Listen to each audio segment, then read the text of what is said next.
नमस्कार बंधुरा केमन आছেন आशा करছি ভালো আছেন। আমার পেজে আপনাদের আরো একবার স্বাগত। আজকে আমি চলে এসেছি ডিমের কোরমার একটা রেসিপি নিয়ে, আশা করছি আপনাদের ভালো লাগবে। তো প্রথমেই আমি বেরেস্তা করে নেব, যার জন্য এখানে আমি সাদা তেল কড়াইতে দিয়ে তেলটাকে গরম করে নিয়েছি। এরপর এখানে আমি পেঁয়াজগুলোকে দিয়ে একটু সাবধানে গ্যাসের ফ্লেমটা একটু লো করে আমি এখানে বেরেস্তাটা করে নিয়েছি। দেখুন আমার বেরেস্তা হয়ে গেছে। এরপর আমি নামিয়ে নেব। আর বেরেস্তাটা যখন করবেন গ্যাসের ফ্লেমটা একটু কমিয়ে দেবেন, না হলে কিন্তু পুড়ে যাওয়ার চান্স থাকে, সাবধানে টাইম নিয়ে করতে হয়। এরপর ওই তেলের মধ্যে এখানে আমি ডিমগুলোকে হালকা করে একটু ভেজে নেব, বেশি ভাজবো না, কোরমায় কিন্তু ডিম বেশি ভাজলে ভালো লাগে না। এরপর ডিমের নুনটা দিয়ে ভেজে নিলাম। এখানে দেখুন আমার ডিমটা ঠিক এরকমভাবে ভেজেছি, খুব একটা যে ভেজেছি তাও নয়, হালকা। তো এরকমভাবে ভেজে আমি ডিমগুলোকে নামিয়ে নিলাম।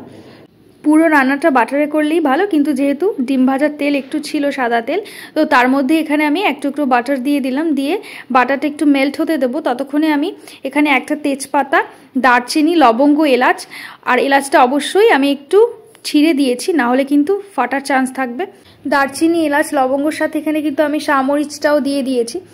এরপর আমি এখানে পেঁয়াজ বাটা দেবো। এখানে 3 চামচ মতো পেঁয়াজ বাটা আমি দিচ্ছি ডিমের পরিমাণ অনুযায়ী। এরপর পেঁয়াজ বাটাটাকে আমি একটু ভেজে নেব, যতক্ষণ না এটা কালারটা চেঞ্জ হয়ে যায় আর ব্রাউন হয়ে যাচ্ছে, ততক্ষণ একটু ভেজে নিচ্ছি আমি ভালো করে। এরপর দেখুন এখানে কিন্তু পেঁয়াজটা অনেকটাই ব্রাউন হয়ে গেছে। এরপর এখানে আমি আদা আর রসুন, যেটাকে আমি পেস্ট করে রেখেছিলাম, এখানে রসুন 2 চামচ, আদা 1 চামচ মতো আছে, আমি দিয়ে দিলাম। দিয়ে সব কিছু একসাথে নুন দিয়ে আমি মশলাটাকে একটু ভালো করে কষিয়ে নেব। আর এখানে আমি অল্প করে একটু রেড চিলি পাউডারও দিচ্ছি একটু কালারের জন্য। তো ভালো করে কষিয়ে নিয়েছি। দেখুন মশলা থেকে মোটামুটি তেল ছেড়ে গেছে, আরও কিছুক্ষণ আমি ভালো করে কষিয়ে নেব।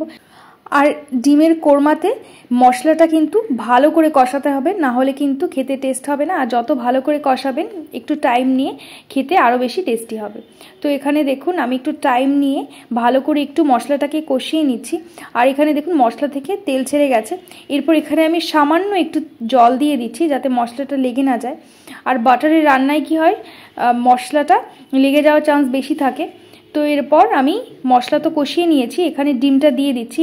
ডিমটা দিয়ে এরপর ডিমের সাথে মশলাটা একটু টাইম নিয়ে আমি কষিয়ে নেব।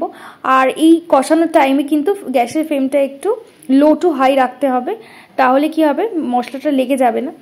আর ডিমের কোরমায় কিন্তু হলুদ ব্যবহার হয় না।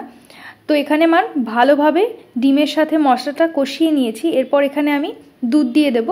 এখানে আমার দুধের পরিমাণটা, মশলা আর ডিমটা যতটা আছে সেই পরিমাণে আমি দুধটা নিয়েছি। এখানে দেখলেনি 1 বাটি মতো দুধ নিয়েছি, এটা কাঁচা দুধ প্যাকেটে। তো আমি দুধটা দিয়ে এরপর ভালো করে মিশিয়ে নিয়ে কিছুক্ষণ ঢেকে রাখবো।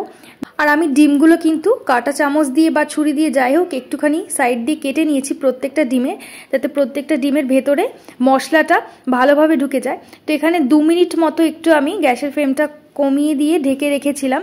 তো এখানে আমার মোটামুটি এখানে কিন্তু ডিমের কোরমা শেষের দিকে রান্না। তো আমি একটু ভালো করে নাড়িয়ে মিশিয়ে নিচ্ছি। এরপর এখানে প্রথমে যে ভেজে রেখেছিলাম, আমি বেরেস্তা করে রেখেছিলাম পেঁয়াজটা ভেজে, ওটা আমি ওপর থেকে দিয়ে দিচ্ছি। এরপর 3-4টে কাঁচা লঙ্কা চিড়ে রেখেছিলাম, যেটাকে দিয়ে দিলাম। ডিমের কোরমা তো রেডি হয়ে গেছে, আমি নামিয়ে নেব। কেমন লাগলো অবশ্যই কমেন্ট করে জানাবেন। আর বাড়িতে অবশ্যই এভাবে রান্না করে খেয়ে দেখে সেটাও ফিডব্যাকটা আমাকে জানাতে ভুলবেন না যে কেমন লাগলো আপনাদের, আমি অপেক্ষায় থাকবো। তো এখানে নামিয়ে নিয়েছি, খেতে বিশ্বাস করুন খুবই টেস্টি হয়। এটা রুটির সাথে, পরোটার সাথে বা রাইসের সাথে খুব ভালো যায়, আর খুব একটা বেশি টাইম লাগে না এটা বানাতে। তো যাই হোক, আজকের মতো টাটা, দেখা হবে অন্য দিন আরও একটি অন্য রেসিপি নিয়ে।